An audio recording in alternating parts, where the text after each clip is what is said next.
आदाब नाज़रीन, मैं हूं रहमत कलीम और आप देख रहे हैं भारत एक्सप्रेस उर्दू। फ़लस्तीन इसराइल जंग जारी है। मरने वालों की तादाद 10,000 के आसपास होती चली जा रही है। हर रोज़ बड़ी तादाद में मासूम बच्चे 2 साल, 10 साल, 5 साल और 8 महीने, 6 महीने के फ़लस्तीनी शहीद हो रहे हैं। बड़ी तादाद है और बढ़ती हुई तादाद के बावजूद आलमी रहनुमाओं का ज़मीर अब तक नहीं बेदार हुआ है। यही वजह है कि उर्दन की महारानी मलका रानिया को कहना पड़ा कि आखिर कितने फ़लस्तीनियों को शहीद होना पड़ेगा तब जाकर के आलमी रहनुमाओं का ज़मीर बेदार होगा।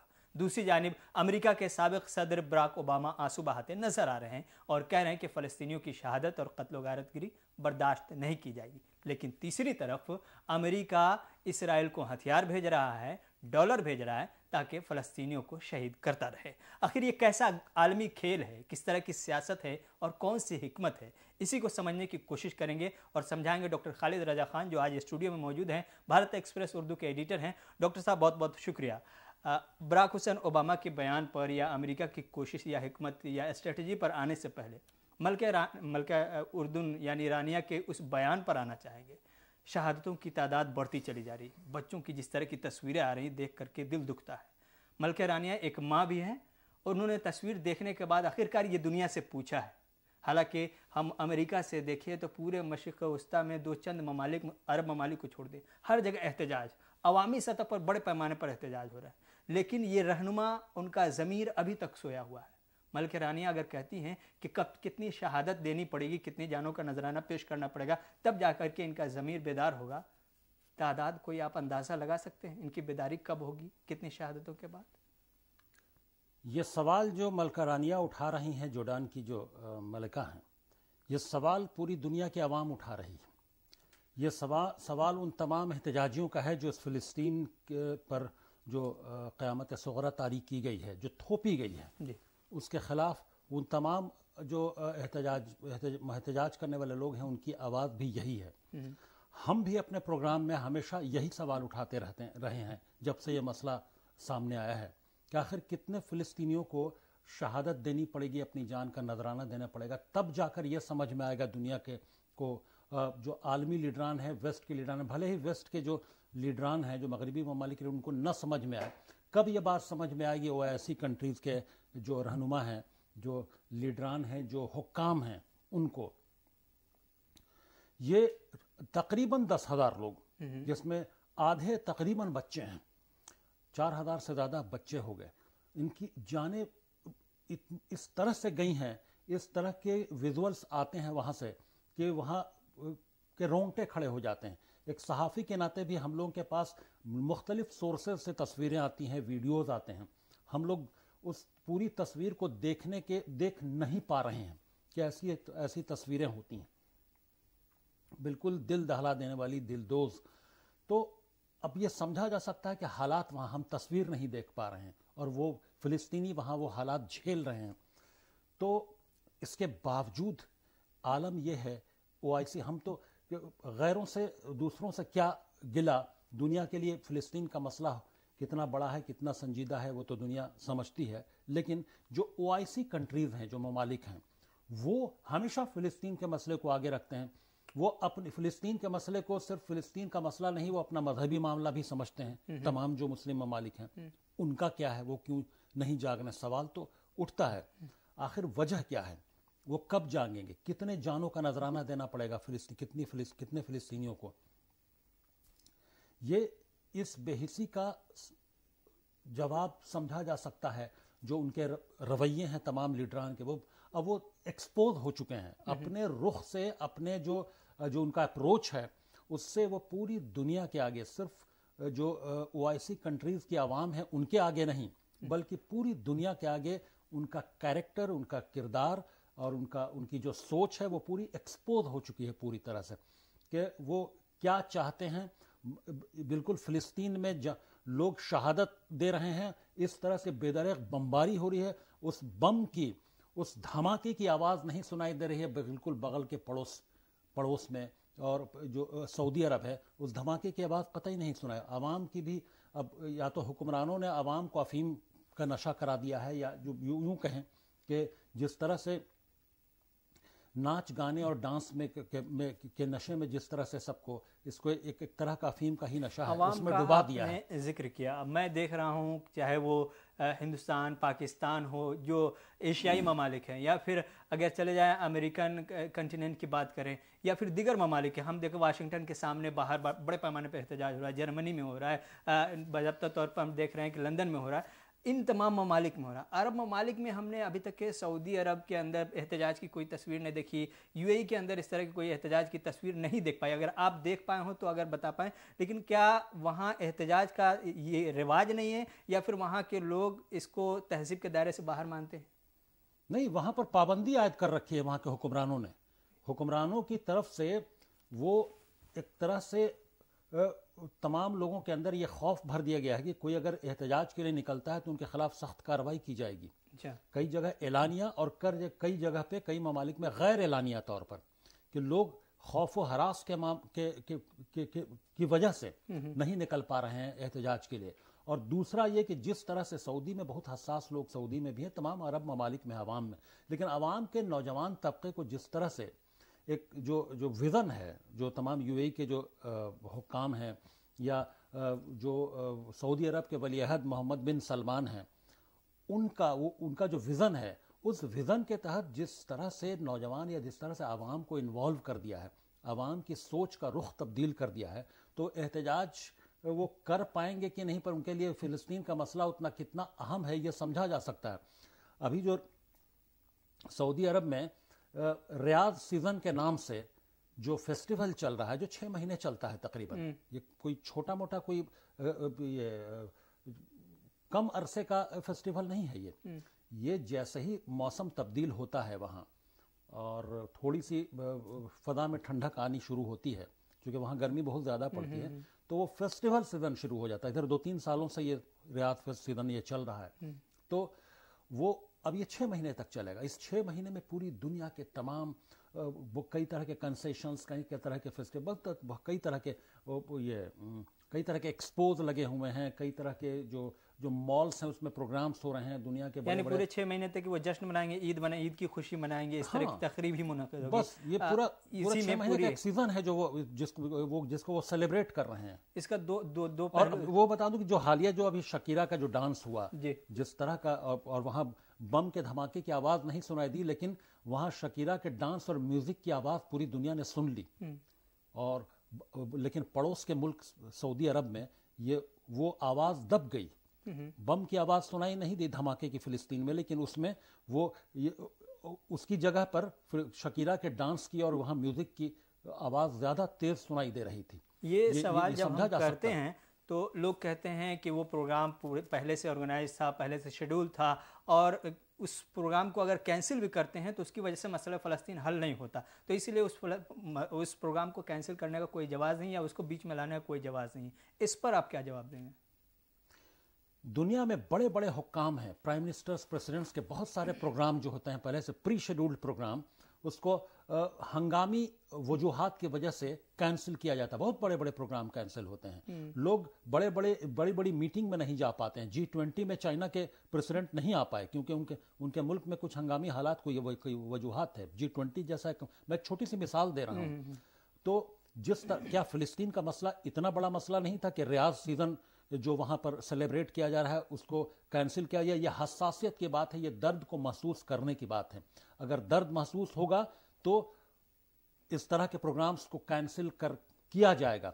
وہی حکام پروگرام کو کینسل کریں گے اگر اسی ریاض سیزن میں جو رقم خرچ کی جا رہی ہے، جس طرح سے پیسے پانی کی طرح بہائے جا رہے ہیں، اس کو اگر وہ پہلے سے ہی پروگرام کر کے وہ دے دیتے اگر فلسطینیوں کے ایڈ کے لیے، تو یہ کیا ہی خوب بات ہوتی۔ لیکن ان کو ہوش تب آیا جب 1 مہینہ گزر چکا، اس کے بعد 28 دن کے بعد ان کو ہوش آیا اور وہ چندہ اکٹھا کر رہے ہیں۔ لیکن ریاض سیزن کے لیے ان کے پاس دولت وہاں موجود ہے، رقص کرانے کے لیے شکیرا کا اور ایمانیم کا جو ریپر ہے اس کا ڈانس کرانے کے لیے وہاں پر، اور گانے کے لیے وہاں پر، آرگنائز کرنے کے لیے وہاں پر دولت کا انبار ہے، لیکن فلسطینیوں کے پاس بھیجنے کے لیے वहाँ पर दौलत की कमी पड़ गई कि वहाँ चंदा इकट्ठा करना पड़ रहा है। ज़ाहिर है सऊदी अरब का जो रोल रहा है फ़लस्तीन के मामले में पिछले एक महीने के अंदर हमने देखा अपने लोग भी सवाल उठा रहे हैं, गैर तो गैर, लेकिन ये सवाल उठते रहेंगे तब तक कि जब तक कि वो अपनी जिम्मेदारी का सबूत नहीं देते। दूसरा सवाल जो बराक हुसैन ओबामा के हवाले से, एक महीना बाद ही सही लेकिन उनको दिली तकलीफ शायद हुई है, या फिर आप बता पाएंगे वो जो आंसू बहा रहे हैं मगरमच्छ के आंसू हैं क्या है? वो कह रहे हैं कि फ़लस्तीन में जो कुछ हो रहा है वो बर्दाश्त नहीं किया जाएगा। एक सच्चाई है कि इसराइल ने कब्ज़ा किया हुआ है, वो बर्दाश्त नहीं करने की बात कर रहे हैं। दूसरी तरफ बाइडेन डॉलर भेज रहे हैं, हथियार भेज रहे हैं, फौज भेज रहे हैं। आप इन दोनों को कैसे देखते हैं? पूरी दुनिया जानती है, कम से कम सहाफ़ी तबका पूरी दुनिया का और ख़ास तौर से जो अमेरिका में है वो जानता है, जो बड़े एकेडमिशियंस हैं, एक्टिविस्ट हैं, वो जानते हैं कि अमेरिका में जो बाइडेन के पसे पुश्त कौन है जो हुकूमत चला रहा है, ये पूरी दुनिया जानती है। जो बाइडेन की उम्र हो चुकी है, उनके पसे पुश्त ओबामा आज भी उतने ही पावरफुल हैं जितना प्रेसिडेंट रहते हुए वो पावरफुल थे। चेहरा ज़रूर जो बाइडेन का है, लेकिन बराक ओबामा की जो से है वो कम नहीं हुई है। इसके बावजूद बराक ओबामा ऐसी बातें कर रहे हैं, इसको समझा जा सकता है कि बराक ओबामा के अंदर का भी डबल स्टैंडर्ड। एक तो ऐसे वक्त में बराक ओबामा जब खुद इतने पावरफुल हैं और उन्हीं की हुकूमत, उन्हीं की पार्टी की हुकूमत हथियार भेज रही है फिलिस्तीन को इस तरह से, और जंगबंदी की खुली मुखालफत कर रही है कि जंगबंदी की अभी ज़रूरत नहीं है, और उसी तरफ बराक ओबामा उसको पेसिफाई करने के लिए या बैलेंस करने के लिए इस तरह से बयान दे रहे हैं। ये डबल स्टैंडर्ड है। और बराक ओबामा खुद जब प्रेसिडेंट 2 टर्म रह चुके तब फिलिस्तीन का मसला क्यों नहीं हल किया? बार बार उन्होंने, जब वो आए थे पहली बार, तब उन्होंने वादा किया था और पूरी दुनिया ने बहुत उम्मीद से देखा था बराक ओबामा को। जब वो पहली बार अपना एड्रेस करने के लिए, जब अमेरिका से बाहर प्रेसिडेंट बनने के बाद पहली बार जब अमेरिका से बाहर गए थे तो कैरो में गए थे, वो काहिरा में, और वहाँ काहिरा यूनिवर्सिटी में उन्होंने अपनी तकरीर शुरू किया था। तब उन्होंने फिलिस्तीन का मसला हल करने का वादा किया था। वो पूरी दुनिया को वो तकरीर याद है, हम लोगों को भी वो तकरीर याद है बराक ओबामा की।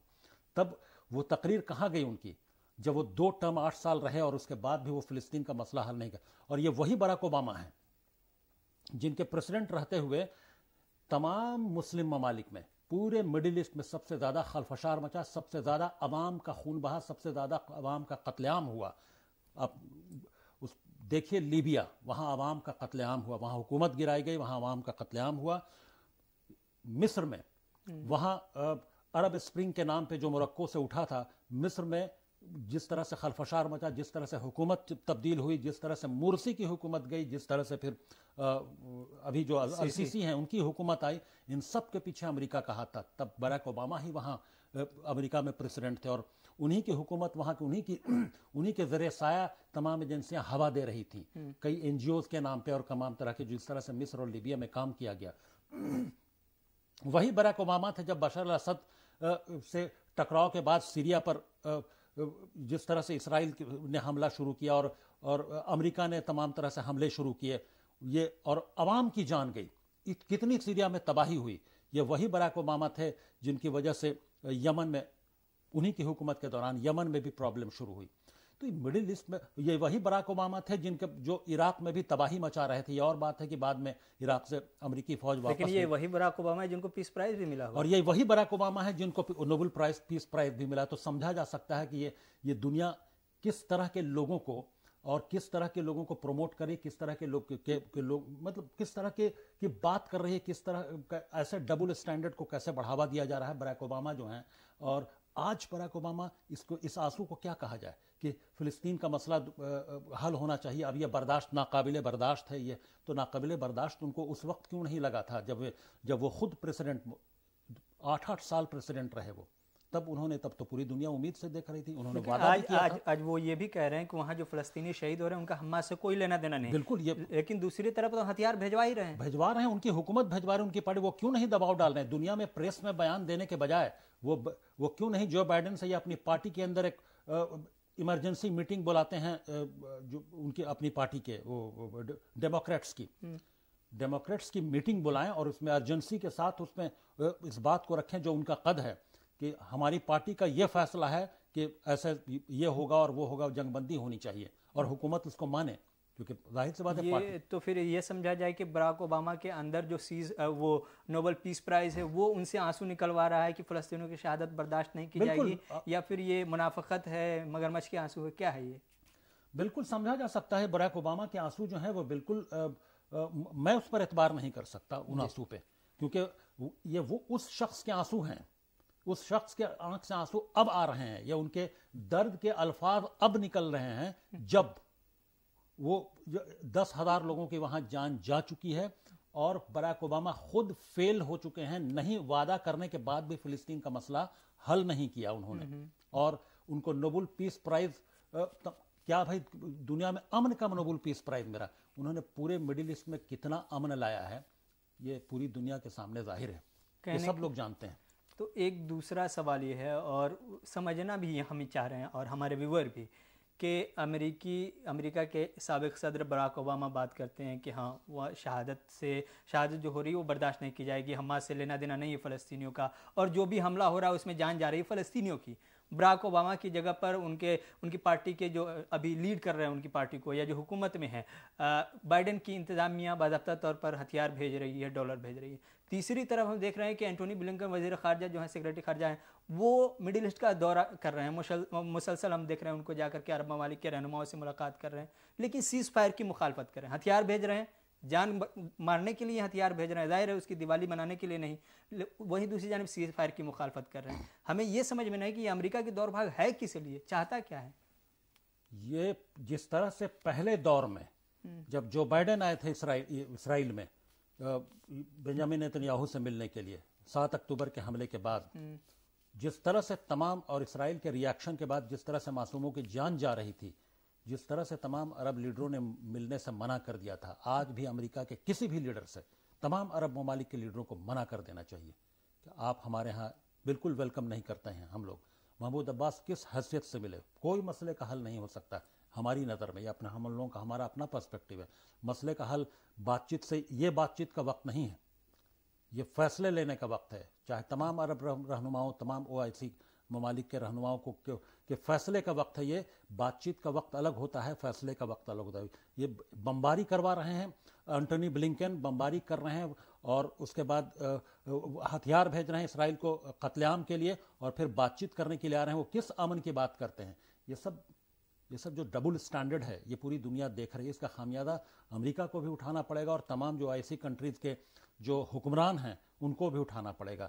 یہ کیونکہ عوام جو ہے، عوام بہت طاقتور ہوتی ہے، وقت آتا ہے جب یہی عوام اپنے حکمرانوں کو کس طرح سے پلٹتی ہے۔ یہ تاریخ سے ہم لوگ سیکھ سکتے ہیں، تمام تاریخ میں بھی دیکھتے ہیں، اور اپنے موجودہ وقت میں بھی ہمیشہ ہم لوگ دیکھتے رہتے ہیں کہ عوام کس طرح سے اکھاڑ پھینکتی ہے حکمرانوں کو۔ بہت بہت شکریہ ڈاکٹر خالد رضا خان صاحب۔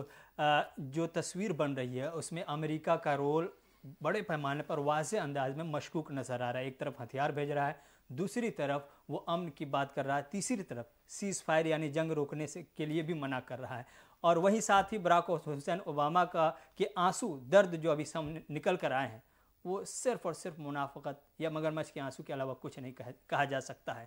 چونکہ اگر وہ ایماندار ہوتے، حساس ہوتے، بہت ہی سنجیدہ ہوتے اس پورے فلسطین کے مسئلے کو لے کر کے، تو وہ بہت آسانی کے ساتھ جنگ بندی کرا سکتے تھے۔ اس معاملے میں امریکہ کا رول بہت ہی زیادہ مشکوک ہے۔ لیکن آپ عام ویور، عام شہری ہونے کے ناطے اگر فلسطین کے حق میں ہیں تو ایک مرتبہ فلسطین کے ان بچوں کی تصویر دیکھیے گا جنہیں صہیونی طاقتوں نے، اسرائیل کے فوجیوں نے ایسے وقت میں مارا ہے جب وہ اسپتال کے اندر علاج کروا رہے تھے، یا پھر وہ شیلٹر ہوم میں، پناہ گزین میں چھپے ہوئے تھے، دبکے ہوئے تھے، اس وقت ان کو مارا ہے۔ ایک مرتبہ ویڈیو ضرور دیکھیے گا، پھر خود سے سوال پوچھے گا کہ یہ دنیا کے رہنما، ان کا ضمیر مردہ ہے یا زندہ ہے۔ بہت بہت شکریہ آپ تمام کا۔ ویڈیو پسند آئی، گفتگو پسند آئی تو لائک کیجئے، شیئر کیجئے، سبسکرائب کیجئے۔